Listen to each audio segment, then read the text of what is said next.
My name is Roberta, and for as long as I can remember, I've worked at my parents' tableware store. We sell everything from fancy dinner plates to the kind of mugs you use for your morning coffee. It's a family business through and through. The day everything started to change was just like any other, except for when Mrs. Wilson from the bakery next door stormed into our store. She had this way of busting in like she owned the place. "John," she bellowed, not even a foot into the shop. "I need to speak with you, now." Her voice could slice through concrete. I was rearranging some ceramic teapots we'd just got in, but I paused to watch the scene unfold. Dad wiped his hands on his apron and shot me a look that said, "Here we go again." "Sure thing, Beverly. What's stirring?" Dad always tried to stay cheerful around her, but you could tell he was bracing himself. Mrs. Wilson glanced around, her eyes finally landing on me. "This is family business, Roberta. Mind giving us a minute?" Her tone rubbed me the wrong way, but I shrugged it off and wandered over to the other side of the store, pretending to fix an already perfect display of dinner sets.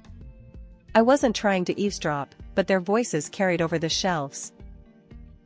"I'll cut to the chase, John. My bakery and your store have been neighbors for years. It's time we think bigger. What do you say to merging our businesses?" Her voice was all business, serious. Dad coughed, a little taken aback. "Merge, huh? That's a hefty suggestion, Beverly. What's got this idea in your head now?" "Not just that," she continued, lowering her voice so I had to strain to hear. "I think our kids could make this even more beneficial.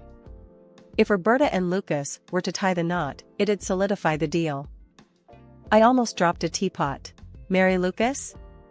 The Lucas I knew was her son, sure, but he was 10 years older than me, and we'd barely exchanged 2 words, despite being neighbors.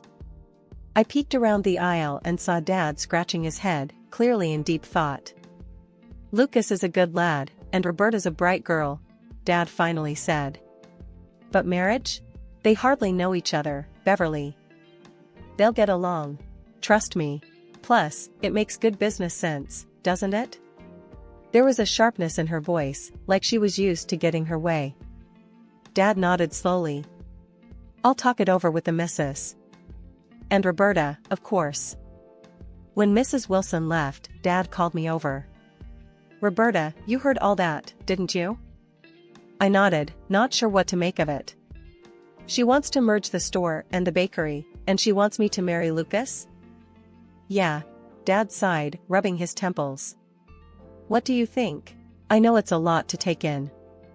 Marrying for business sounded like something out of an old movie, not something I'd ever imagined for myself. I don't know, Dad. Lucas seems nice, but marry him? Just like that? You should meet him, properly this time. See if you two click. No pressure to decide right now. We'll take this step by step." Lucas and I spent the next few months getting to know each other. I found that he wasn't just well-mannered, he had a genuine side to him that cared about the business as much as his mother did, but in a less overbearing way.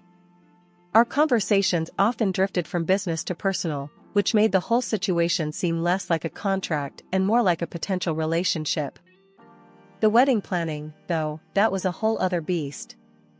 Mrs. Wilson, my soon-to-be mother-in-law, took over everything. From the cake from her bakery to the decorations that looked like they belonged in one of her display windows. One afternoon, as we were going over the guest list, she barged into the room with a stack of invitations so thick you'd think we were summoning the whole town. "Roberta, dear, I've added a few names to your guest list. People important to our business. It's crucial they're there," she announced, dropping the stack on the table with a thud that made me jump. I bit my tongue, not wanting to start a fight. Lucas saw this and squeezed my hand under the table. "We'll sort it out, Robbie. It's our day, remember?" The day of the wedding was a blur. I stood at the back of the hall in my dress, feeling more like a prop in Mrs. Wilson's grand business scheme than a bride. My dad came up to me, his smile a little forced. "You look beautiful, Roberta. Ready?" he asked, offering his arm. I nodded, taking a deep breath. "Let's do this." The ceremony went by in a rush, and before I knew it, Lucas and I were pronounced husband and wife. The reception was loud, filled with Mrs. Wilson's guests, who talked more about the potential of our joint ventures than our nuptials. The merger was completed soon after the wedding. Both shops were knocked into one big space, with a section for the bakery and another for the tableware. The first day we opened the combined store, Mrs. Wilson was everywhere, directing staff like a general. "Roberta, dear, make sure those plates are aligned with the pastries. Symmetry sells," she called out across the store. I adjusted the plates, trying to follow her exacting standards. Lucas was in the bakery section, trying to coordinate with the bakers. "Make sure those scones are fresh. Roberta, how's it going over there?" he shouted over the noise. "Trying to keep up with your mom's symmetry mantra," I shouted back, a hint of frustration in my voice. But as weeks turned into months, the workload only got heavier. Between running the front of the store, helping in the bakery, and all the paperwork, I found myself unable to keep up with my college classes. "Roberta, you're running a business now, you won't need that degree. This is your life," Mrs. Wilson declared one evening, her tone dismissive as if the matter was already decided. Her words, sharp and final, hit me harder than I expected.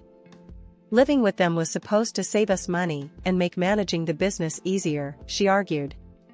It just meant longer hours for me, since we were just a short walk from the store. The lack of personal space and constant oversight from Mrs. Wilson suffocated me, making each day harder than the last. What started as a partnership increasingly felt like a takeover. Meanwhile, I noticed something else that troubled me more than I expected. My dad was around less and less. One particularly busy Tuesday morning, as I was setting up the store before opening, I couldn't help but feel the emptiness of his absence. It used to be that he'd be here by now, sharing a joke or two to kick off the day. Instead, it was just me and the clinking of ceramics. That evening, after a long day of dealing with customers and Mrs. Wilson's incessant directions, I visited my parents. The air in their living room felt heavier than usual, like there were words hanging in it that no one dared to speak. "Dad, why aren't you at the store much anymore?" I asked as soon as I sat down. The direct approach felt necessary. My dad looked up, a frown creasing his forehead. "Well, Roberta, it's complicated. Beverly has, well, she's taken over more than we expected." My mom chimed in from across the room, her voice sharp with worry. "She's pushed your father out, Roberta. That contract we signed, it wasn't just a merger. It's like we handed her the keys to the kingdom." My stomach twisted into knots. "What do you mean? Dad, you've always handled the orders and the suppliers." He sighed, his hands clasped tightly together. "Not anymore. Beverly rewrote the job roles. Legally, I'm just a consultant now, barely that. I don't have a say in the business I built." Anger flared up inside me, hot and fierce.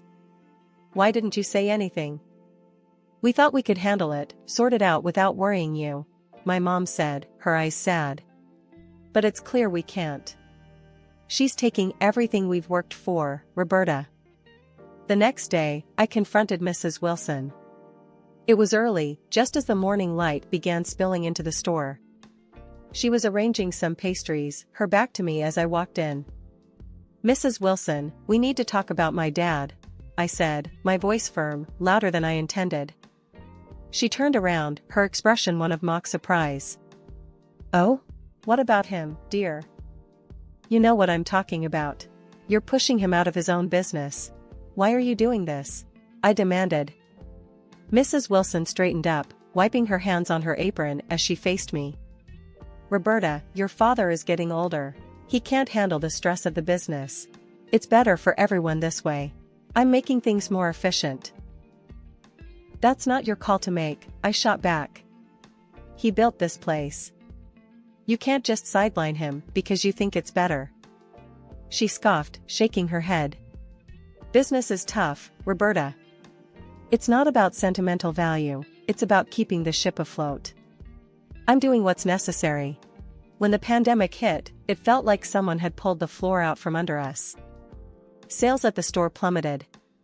Every day, the empty aisle stared back at me, a grim reminder that things were bad and might get worse. It was during one of those quiet, worrying shifts that I decided we couldn't just sit around waiting for normal to return. Lucas, we have to pivot to online. We can set up delivery, maybe start taking individual orders, I said, trying to sound more confident than I felt. Lucas looked skeptical, but nodded. It's worth a shot. Let's talk to Mom about it. I knew convincing Mrs. Wilson would be an uphill battle. She had her ways set in stone and viewed online sales as a risky venture. True to form, when we brought it up, she dismissed it outright. We're not some tech startup. We're a brick-and-mortar business. We'll wait this out, she declared, cutting off any further discussion. But I couldn't just stand by and watch everything we'd built crumble to dust. So, I started something on the down low. After hours, I used our store's resources to build an online community. I sold dishes from the store and took to baking cakes after the bakery closed for the day. Orders began to trickle in, then flood.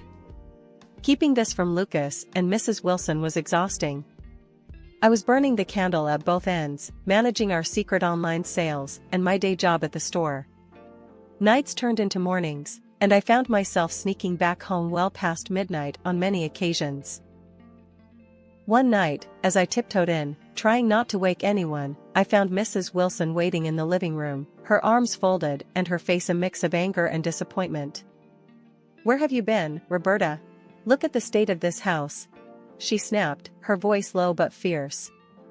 "I've been working, Mrs. Wilson.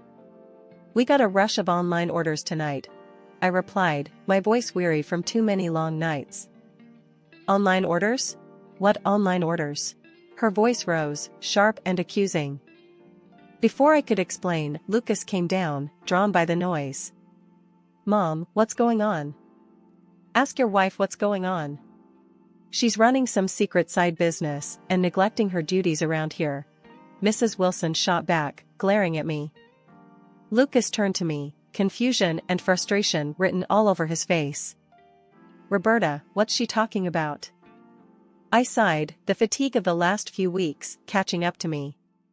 "I started an online store. It's been keeping us afloat since the pandemic started. I didn't tell you because your mom said no, and I didn't think she'd go for it." Lucas rubbed his temples, looking between his mom and me. "You should have told me, Roberta. And you," he turned to his mom, "should have been more open to her ideas." Mrs. Wilson's face hardened. "This is my house, and while you're under my roof, you'll follow my rules. Both of you." The argument spiraled from there. Lucas, usually my ally, sided with his mom this time. "Roberta, you need to balance your time better. Help out more around here." Defeated and heartbroken that Lucas didn't see how hard I was trying to save our business, I cut back on the online orders. I started spending my mornings cleaning the house instead of preparing shipments or baking. My afternoons were spent running the pastry counter, a reminder of what I had to scale back on to keep peace in the house. It was a dreary, rain-soaked afternoon, and I was straightening up the store hall when the door creaked open. A little girl, about 8 years old, stumbled in. Her clothes were drenched, sticking to her skin, and she was crying, her face streaked with tears. I rushed over to her, setting aside the stack of plates I was arranging. "Hey there, what happened? Are you okay?" I asked, trying to sound as gentle as I could.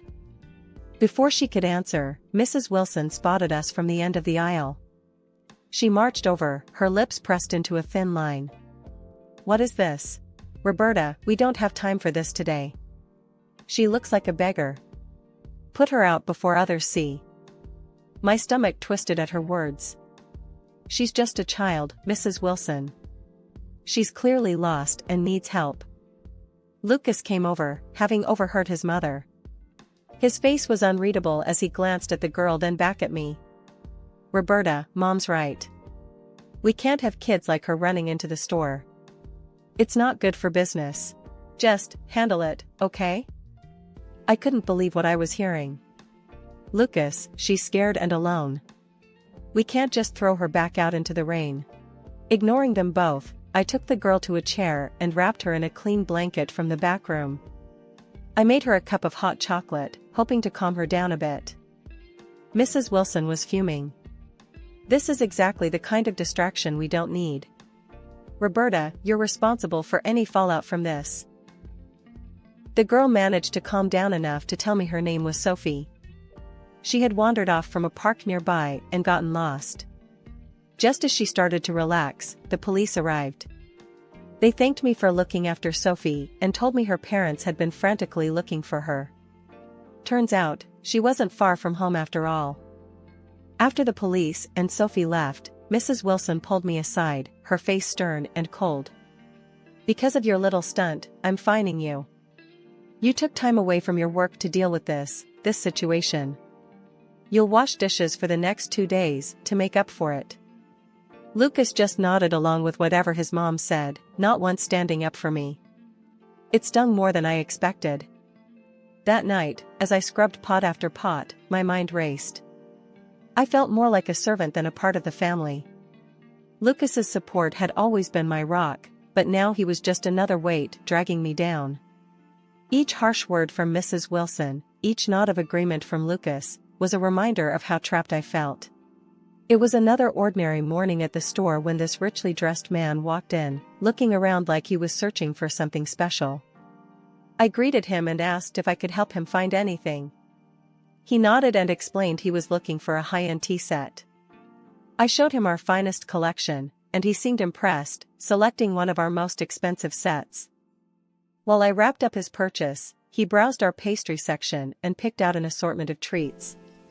The whole time, he had this kind demeanor about him, making small talk and asking about the store's history. After ringing up his purchases, he thanked me and then paused, his expression turning a bit more serious. By the way, I'm not sure if you remember, but my daughter was the little girl you helped out last week, the one who got lost in the storm. I was taken aback, not expecting this twist. Of course, I remember. She was such a brave little girl. I'm glad I could help her. He smiled warmly and handed me his business card. Well, I'm really grateful for what you did.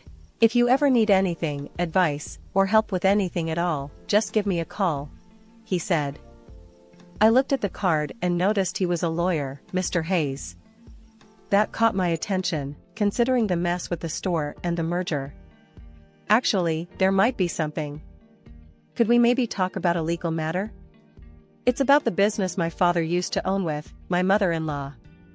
Of course, he replied with an encouraging nod. Why don't you come by my office next week? We can go over everything in detail. I took him up on his offer, feeling a mix of relief and anxiety. At his office, I handed him the pile of documents my dad had signed years ago, the ones that merged our family store with my mother-in-law's bakery. He went through them carefully, his brow furrowing more with each page. After a long silence, Mr. Hayes looked up. There are several significant issues here.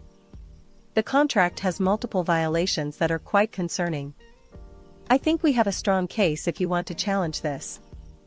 He offered to help me pro bono, to make things right, he said. I was overwhelmed but grateful. Thank you, I'd like that. It's just hard, you know? It's my husband's family too. He understood my hesitation. It's not just about business, it's about your life. You deserve to have control over that, and you're not alone in this fight. I left his office feeling a mix of hope and dread. Could I really go against my husband and his mother? But then, what was the alternative? Living under Mrs. Wilson's thumb, watching the store my parents built from scratch being mismanaged? I walked into our house that evening, my mind still spinning from my meeting with the lawyer. I wasn't prepared for the scene that greeted me. The place was bustling, filled with guests laughing and talking, glasses clinking. I paused, taking it all in, when my mother-in-law, slightly tipsy, spotted me. There you are. Wandering the streets when you should be here serving your guests, she bellowed across the room. It's your anniversary, Roberta. Have you no sense of duty? I froze, my anniversary completely slipping my mind amidst the chaos of recent events. I'm sorry, I forgot. I stammered, feeling every eye in the room turn towards me. My apology did nothing to soothe her. In a fit of anger, she grabbed a nearby pizza box and hurled it at me, the box grazing my shoulder before tumbling to the ground. Useless. Absolutely useless, she shouted, her face red with fury.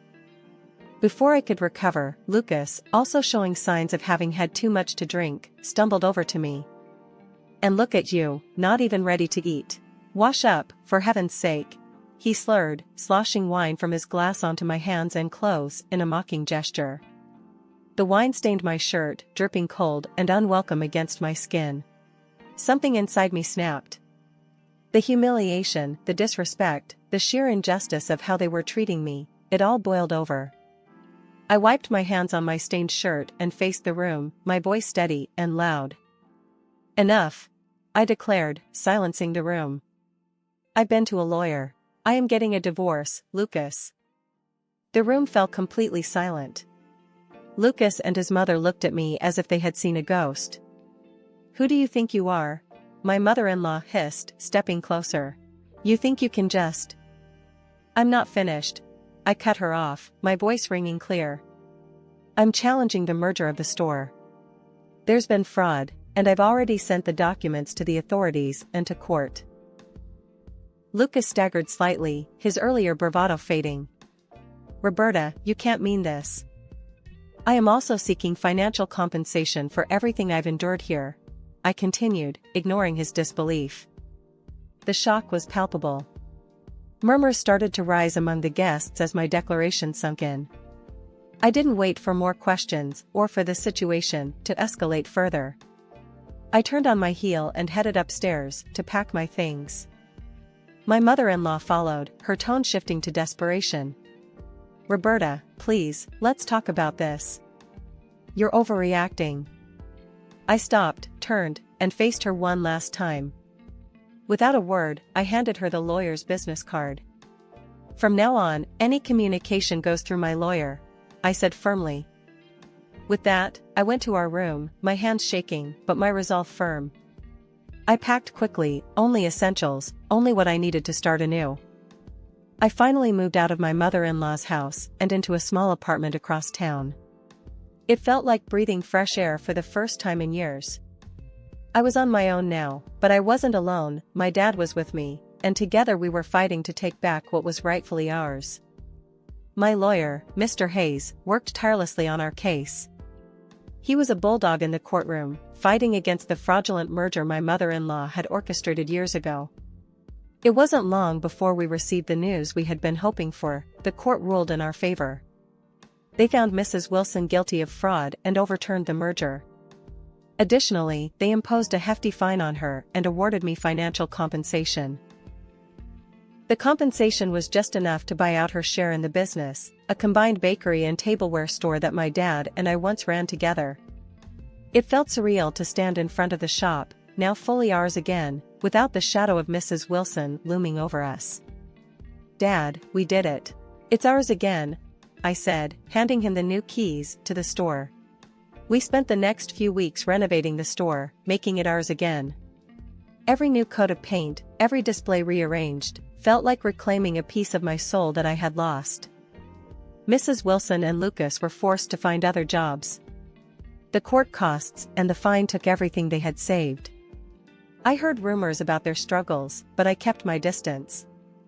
Lucas tried to reach out once or twice, but I didn't respond. That part of my life was closed. I was focused on the future now. With the store back under our control, I resumed my college studies.